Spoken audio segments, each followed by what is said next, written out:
My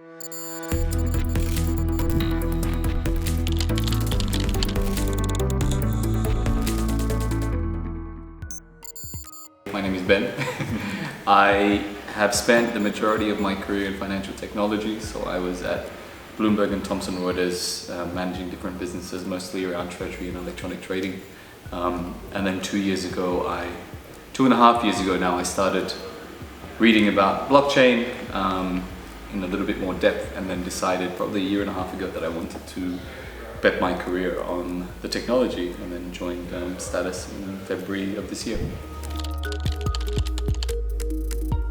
Status Incubate started life as being an ecosystem project that supports early stage dApp developers by providing the various services that they would typically require to accelerate the development of their dApp over a 3-month period of time. And so these services included things like technical mentorship, overall mentorship around your business plan, around the business model of your project, recruitment services, marketing and PR, legal and regulatory advice, and so on and so forth. Basically the entire spectrum of support that an early stage project required. And the focus initially, as I said, was on dApps, end user dApps.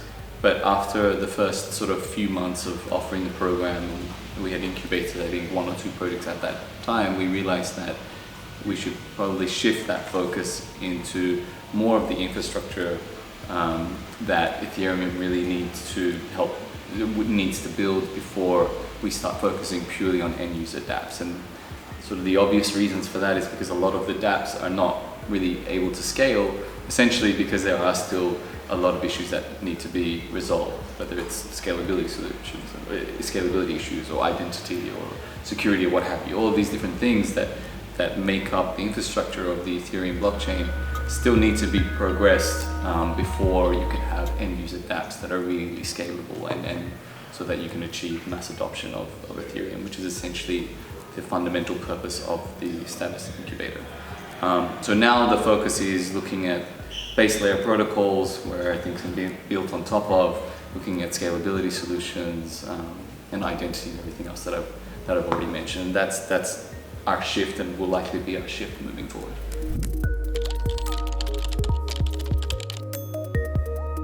Yeah, so as I mentioned, the main reason why we started this is basically to support founders, early stage founders who needed the skills or that needed to leverage the resources that we have when it comes to things like marketing or technical mentorship or recruiting or legal advice and regulatory advice and the various aspects that any early stage project would probably not have the expertise in. And that's what we really wanted to support them, because our mission is this concept of mass adoption of Ethereum and blockchain. So by supporting these projects, we're hoping to create like a vibrant ecosystem, not only one that sort of benefits Status directly, but benefits the entire sort of ecosystem by accelerating these projects. Yeah.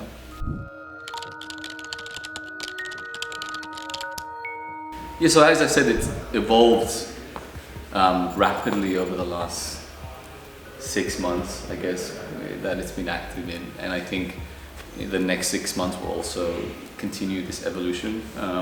We had started with just focusing on short-term incubation of around 3 months and trying to increase the quantity of incubatees or projects. So we were looking quite aggressively in terms of let's gather a critical mass of incubatees to support over a 3-month period. I think that may change a little bit as we've realized that it might be more valuable to founders if we have a deeper relationship over a longer period of time, as that can likely increase their chances of success post support from us.